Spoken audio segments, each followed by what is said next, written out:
Hey, Joe. Hey, Zeph. Hey, what's your name? My name is Joe. Nice to meet you. My name's Zeph, and we are not qualified to talk about the. Okay, I'll do it. We're not qualified to talk about the Iron. Voting rights.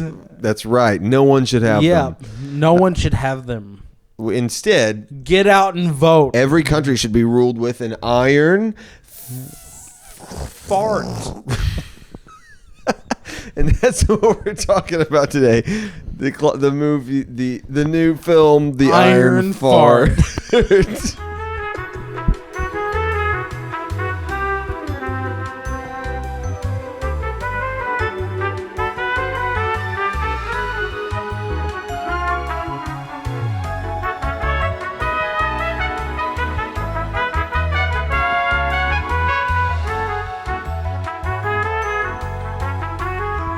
Hey, we're talking about The Iron Claw. Iron Claw is a great movie. Yeah, so we watched it. If you didn't know, it came out in 2020. Not together. No, separately. We watched it in 2020. No, it came out in 2023. No, it did. We did what? No. It came out in 2023, like the end of the year. So it was like right, it felt like a this year movie, but it's a last year movie. Yeah. A24 movie. Let me brag about something real quick. Okay. I knew nothing about this movie going in. I thought it was a comedy because Zac Efron looks like that. You know what I'm saying? That's fair. Yeah, you got the Farquaad chin. Yes. The Iron Farquaad. Yeah. And so I thought it was a comedy. It's not, dude. Yeah, Don't go into it. It's not a good time. Not at all. This is a bummer of a movie. Sorry, Emery. So another thing about it is that it's a movie. What was I gonna say? Let's get you go ahead and give us a movie. Give us an overview of what the Iron Claw is, please. Me right now, the only other person here. So if you're watching the movie of the Iron Claw, yeah, this is so bad. Go ahead. No, it's all right. Lock in. You're watching the story of blank Von Erich. Is that their last name? Von Erich, the Von Erich family. It's a true story. I couldn't tell you his name. The true story of a professional wrestling family that experienced... Which is crazy that's a thing. That's a thing. It's just son after son after son. It's just like a whole family. The father led them into it, and then every son in their family decided to pursue or at least partake in the experience of being a professional wrestler in the family. So, and it's kind of like, so it's really a story about the family. Yeah. I could not give two craps about professional wrestling. You probably could. You grew up liking WWE. I did grow up from 5th grade to probably 8th grade. There was a 3-year span where I was like, I love it. I dig it. There's wrestlers I love. I understand a little bit of the before history, like the history of where it led us or how it's brought us up to where we're at now. Well, that'd be fascinating to talk about sometime. I was never into it because my parents didn't want to pay for a pay-per-view. That's fair. And so there's no way to watch it. No, that's fair. That's why I didn't watch. That's why I stopped getting into it, because I couldn't afford watching it. But I did, however, play WWE 2009 on the Wii. Oh, yeah. Shout out Will and James Medeiros. For when I came over to their house, we would play it on the Wii, and I always played as Triple H for no reason other than he was the only one I knew. That's fair. The only reason I really got into it was I got a PSP for Christmas, and I got I got SmackDown versus Raw 2008. Dude, SmackDown versus Raw. Did you ever play Fight Night Round 3? No, I didn't. Shout out Cedric Ripito. We played that. Hey, let's go. Who else can we shout out? BIPOC representation. Let's go. Right. Speaking of representation, shout out Travis Olson for listening, being a faithful listener, and maybe our only Patreon supporter. Actually, he might have canceled his Patreon. Yeah, my wife probably also did. Your wife did cancel her Patreon. Yes, I can guarantee. We make $1 a month now. I don't know who it's from. It might be Travis. It might be Zachariah. But we appreciate $1 a month. I want you to know that I have cashed out all the money that has ever been paid to Patreon to pay for the website, and I am way in the negative. Like, I have not like that website's like $15 a month. Although, I mean, half of it's for my music. I use my website. It's a joint website. So if you just take a third of it, say a third of it is podcast costs, it's $5 a month. We are still way in the negative because there was only a brief period where we were making Patreon $5 a month, probably. We might have been above that at some point. The point is, you should go subscribe. The point is, Zachariah, Emery, we're counting on you. Yes, we are faithful once again Americans asking for your to the American support. dream. Yeah, it's actually I'm going to start a super PAC just for raising money for our podcast. Yeah. Anyway, the Von Erich family was a wrestling family. The dad was a professional wrestler who never achieved quite what he wanted. He lives vicariously through his sons. Yep. Wants them all to be athletes, quote unquote, like him, professional wrestlers. This was what was weird about it at first to me that I didn't get, is that it's not like real wrestling. This is like the fake wrestling. It's like WWE, like stage wrestling. Yeah. And so I don't get like when the dad at the beginning was like, "I'm going to be the champion," and I'm like, it's fake though. What do you mean? You can't decide that. You can't just work harder. Yeah. And the movie addresses that, which I was glad. Pretty early on, you meet the girlfriend character who is played by Lily James, who plays the same character and everything. She's playing her Baby Driver character. Again. And she's small town, lives in a motel. Yeah. And she's like, "Isn't it all fake though?" And he's like, "Let me explain." And then he basically says yes, but it's just about being being a good entertainer, you know. Yeah. So it made sense to me. Like I get it, but I still don't get it in real life. Like, do all the fans of WWE know it's fake? Like everybody's in on it, right? Everybody knows it's everybody staged. knows. But it's just like you're rooting for your guy to win the way that you're rooting for a character on a TV show when you know there's script writers, right? Like you're just wanting. You know what I mean? Like you pick a team. Yeah, you're like hoping for the will they, won't they of friends. Mm-hmm. You don't actually have any input. Right. I actually had a cousin who had a whole room devoted to his nerd stuff, Magic, WWE, all that stuff. We weren't allowed to go in when I was a kid. When you say Magic, do you mean The Gathering or the tricks? The Gathering. Okay, that's way less cool. If it was like if it was like he had a room full of wands that turned into flowers and like dead rabbits. I mean like he probably has cards that are worth like $30,000 or something like that. That sucks. Like, yeah, it's dorky, it's nerdy. Jason, I love you. I hope you're doing well. I hope you and Mel are doing well. Pookie, I love you. Pookie, I love you. Don't say it. Go ahead. But there's just even I remember being a kid and watching WWE with him, and there was still like even as a kid and being like in 4th or 5th grade, I knew that there was a fakeness to it. There was a performance going on. Yeah. So you're in on it. Everyone, I mean, like I was a 4th grader aware of the fact that it was fake. That's much better than the other side of things where you're into sport. Like, so for example, me, I'm into sports that are quote unquote not fake at all. Yeah. And every year I wonder, is it? Yeah. You know, like every Super Bowl I watch, I'm like, really?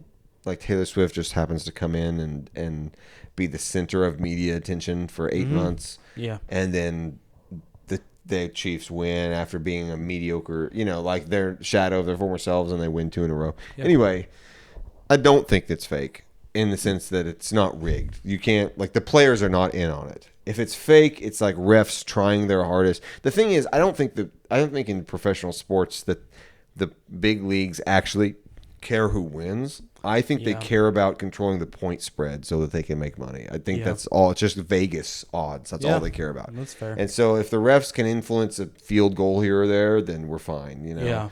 But I don't think they can care who wins. Dip in whenever they're needed. They're gonna do their job, and they're not going to be overt about it because people will notice. You know, and the players will notice. You can't keep those players quiet. They're the dumbest group of people on planet Earth. Like you know, like they're not in on it. So I don't think it's fake, but I do. But it is a little bit refreshing to have a quote unquote sport where it's just all for show and everybody knows. Yeah, it's kind of fun. I agree. Did you ever watch The Longest Yard with Adam Sandler? No.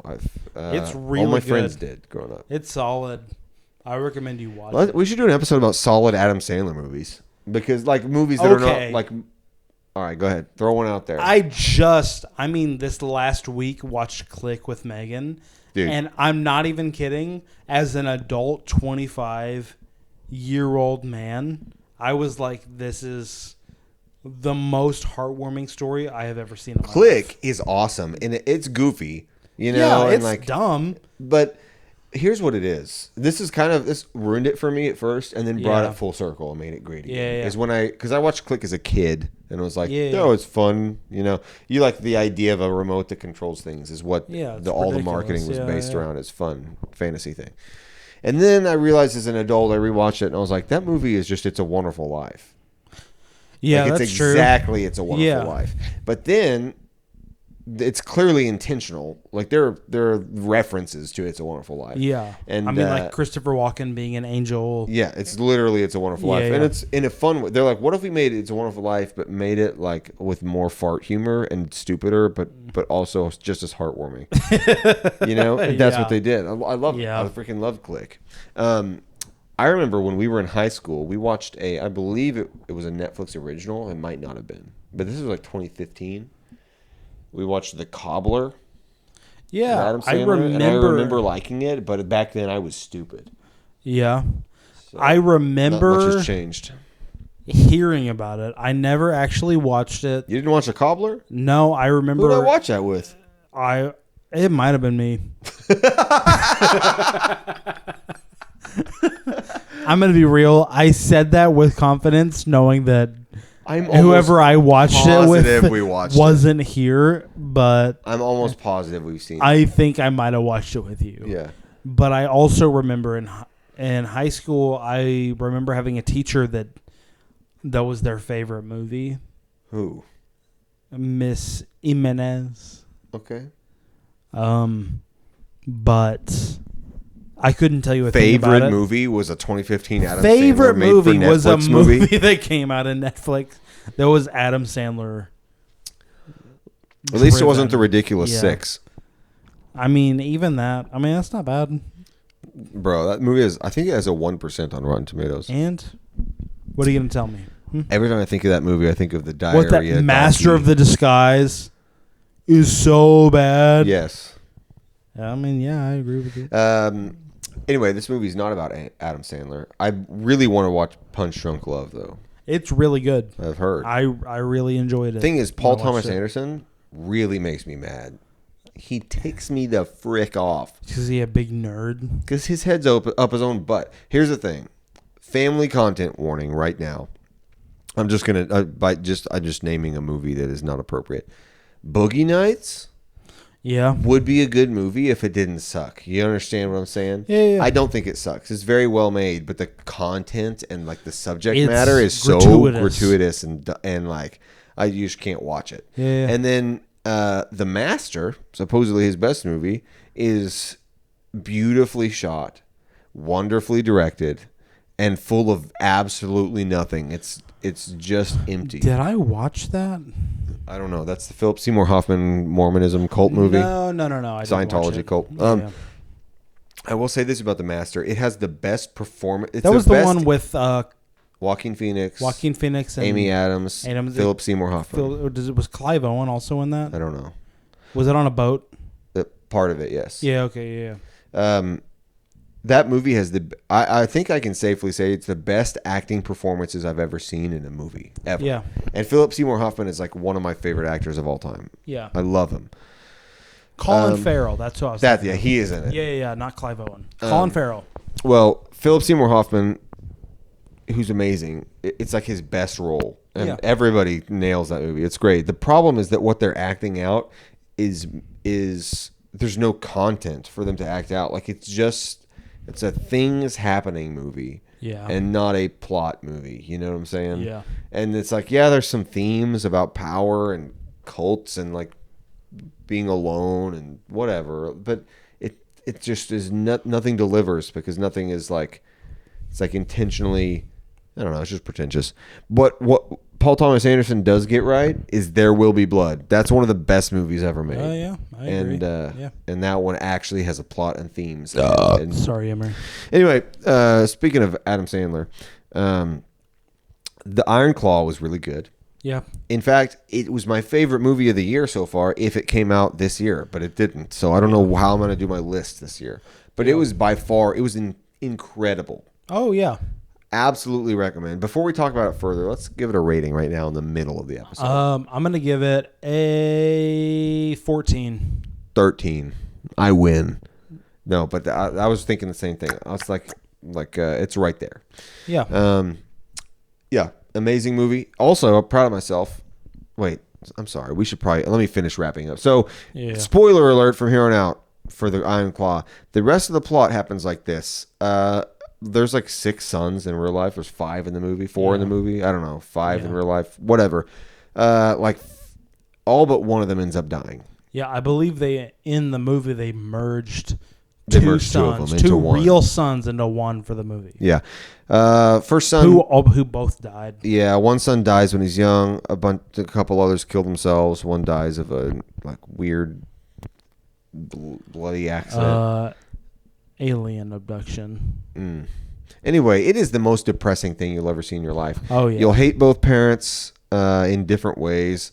You'll hate I don't know, it's just, and then it's got a good, I mean, it does have a good ending where the guy is like, I'm gonna break the cycle, and I don't know, I just, it's truly, and what I didn't expect, I had heard it was amazing from everyone, but I expected it to be amazing in like an A24 way, like, oh, it's gonna be good, like well made, but it's gonna be nihilistic and like very modern, what your thought of like a good A24 movie is, it was produced extremely well. Yeah, but I'm not going to agree with like the themes, Yeah, great, but like cinematography, great dialogue. Yeah. Yeah. But this movie was not only all that, it was also like morally wonderful. Yeah. Like it was such an amazing message and great themes and like an old school movie, like movies used to all be, before, like, I don't know. It felt like watching, like, what if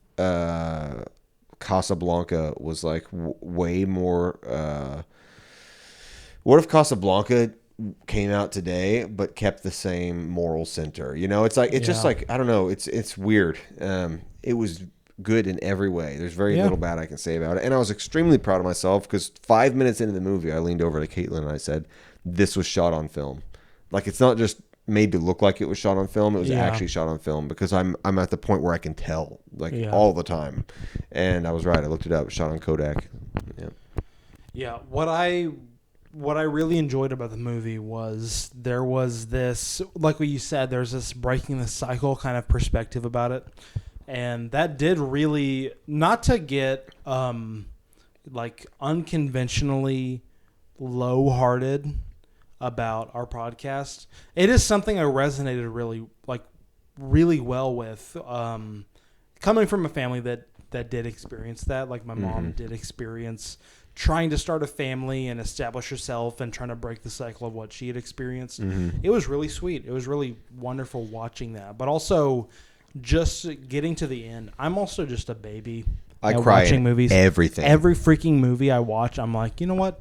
My body's like, I guess we're just going to release tears. Everything you just had to bottle up in the past 6 months, we're just going to let out right now. I cried at Moana when I watched it the first time. It's not a sad movie. No, it's not. Not at all. No, but I'm just a little baby wah-wah. Yeah, I cry at everything. Just need to watch it. But whenever I watch this movie, even though I knew I was going to probably cry at this movie, there was a couple times I got misty-eyed and then got to the end and I was like, no, I know what's about to happen, and then it happened. It's whenever he's playing with his sons in the backyard, and he's like, his sons are like, why are you crying, Dad? And he was like, oh, it's just that you guys have brothers of your own, and it's like, I used to be a brother, but I'm not a brother anymore. I used to be a brother, but I'm not anymore. Yeah, and then he was, that makes me sad. His kids are like, Wilbur, your brother's dad. Yeah. And then he starts playing ball with them. That was what got me. So, obviously spoilers, but like when the last brother shoots himself, and then he's like punching the dad, like this is your fault,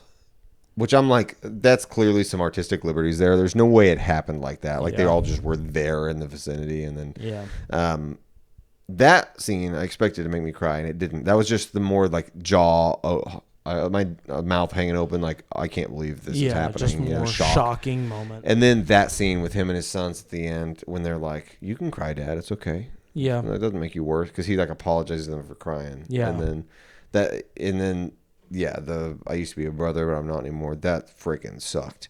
And I know you, you and was it Austin? Somebody was we were talking about this movie, and you guys were talking about how like the fatherhood aspect of it really hits hard too. And then there's just like so many good themes in this movie. Yeah. It's really good for a guy who didn't know it or care about wrestling. True story. Great performances. Zac Efron, speaking of which, you know why his face looks like that? Jaw surgery. Yeah, but not only that, like, did you hear what happened? Like, it was like an accident, right? Yeah, it was like it was like 10 years ago now. He was running through his house in socks and slipped and felt his head hit like the kitchen counter and his jaw came off his face. It was like hanging by skin. Like completely detached his jaw from his face. Hanging by skin and like mangled his face. They did reconstruction surgery and then it was beautiful. Like he still looked the same. That's why like he only recently looks like he does now. Yeah. Even though the accident happened in 2013 because the reconstruction was so good. But apparently, according to him, he was doing physical therapy all this time. And then only like 2 years ago, he stopped physical therapy, and that's when his face shape changed because it gave the bone spurs room, like time to grow out and like expand in weird directions. Interesting. So his jaw just became. He's literally like handsome Squidward. Oh, he got hit in the face and became even more Chad looking. That's crazy. Yeah, he was already hot. Like, I get it. And then he just became stereotypically hot. He gave him this alpha chin. It was just like somebody threw sprinkles of like. What's his face? Superman.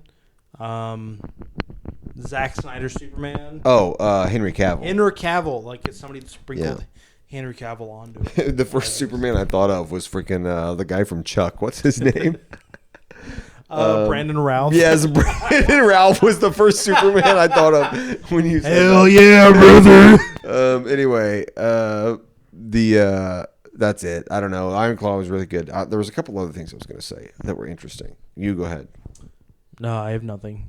But I'll keep talking if you. No, I got it. Something. So okay, cool. The one thing that was interesting about it, you end up kind of hating both parents. Yeah. But I thought it was really interesting how they wrote them to be like the parents both sucked in opposite ways. Yeah. Where the dad is like overly driven and like he doesn't care about the emotional needs of his sons. He just wants them to achieve, and he's living vicariously through them and trying to be this like hyper masculine figure. Yeah. So he's a bad dad in a way that I think like men are prone to. He's like overly masculine. You get what I'm saying? Yeah. And so he's like the hyper version. And his failing is the fact that he's too much of his fatherly whatever. The mother's the opposite. The mother sucks because she is completely not feminine at all. Yeah. She's like there's the scene where is it Zac Efron or is it the Carrie, what's his name, the older brother, or younger brother, I mean, comes into the room to talk to her about like he's like sad and depressed and he like wants to talk to her about his feelings. She's doing her makeup, and then she's just like shuts him down. She's like, I don't want to talk about this now. We're going to church, get dressed, and like, well, everything's fine. Like completely ignoring his emotional needs. Which is like the opposite of like the stereotypical feminine motherly thing to do. Like the dad is too masculine and she's like not feminine enough. She's like not nurturing at all. It's really interesting how they both sucked in different ways, but her being that way was coping with the way her husband was. It was like the family dynamics were so well written and intricate. I was like, why is this making me feel so bad? This movie sucks. Anyway, that's all. It was very well written. Very well written. Yeah, I agree. If you were going to be a professional wrestler, who would you be? Past, present, future. I would be the Apache helicopter. And I don't think they would care too much that I was Cherokee and not Apache. They were just like... Oh, you were making up your name. Yeah. I was saying I was gonna say The Rock. I was gonna pick like a real one. No, that's better. That's better. Oh, okay, idea. Cool. You're the Apache helicopter. Yeah. And okay, what's your signature move? I would stand on the top rung, and it would be I don't know, the machine gun blast or something like that. And I would stand on the top rung, and I would spin around, arms completely splayed out. Yeah. Like spinning like a helicopter, so I could like go into like an elbow into them. That sounds like a recipe for hurting yourself. Okay. It's pro wrestling. Yeah, it's pro wrestling. Yeah. All right. I'd probably be. Let me think about this for a second. Smallpox blanket. Dude, smallpox blanket. I'd be the only guy that defeats you every championship. No, I'd be like. Let me think. Hold on. Let me think.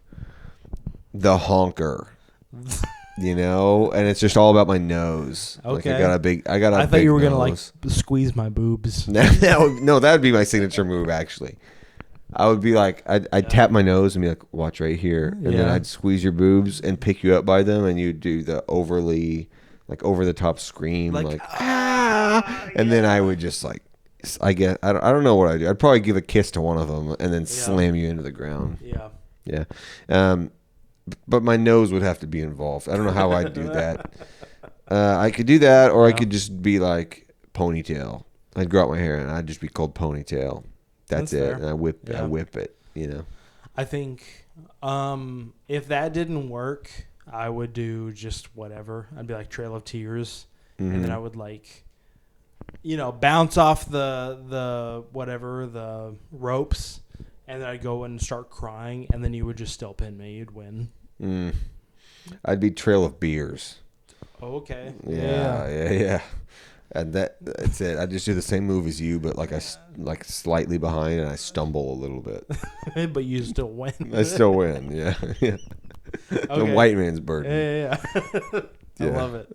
Anyway, do you recommend the Iron Claw? Absolutely. Everyone should watch this movie. Yeah, I agree. Yeah, I feel like there's probably more I had to say, but that's enough. It's great. Yep. Hey, what are we talking about next week? We're talking about the movie where Jonah Hill plays a supervillain and a first in his career, and that movie is Megamind. We're talking about Megamind next week. So it'd be funny if Jonah Hill was the voice of Megamind instead of what's his name, Titan. Neil Patrick Harris. Wait a minute. Jonah Hill was in. Whoa, I'm on to something. Hold on. So next week we're going to talk about. Yeah. Actually, wait. I mean next month. Next month. That's realistically what I mean. Yeah, next month. We're going to talk about Jonah Hill movies. Yeah. And we're definitely not. We're actually going to talk about Jonah Hill movies like a year from now. We still need to do Grave of the Fireflies. I still haven't watched it. Me neither. But I've watched like 3 other Studio Ghibli movies. Ghibli. See y'all next week. Month.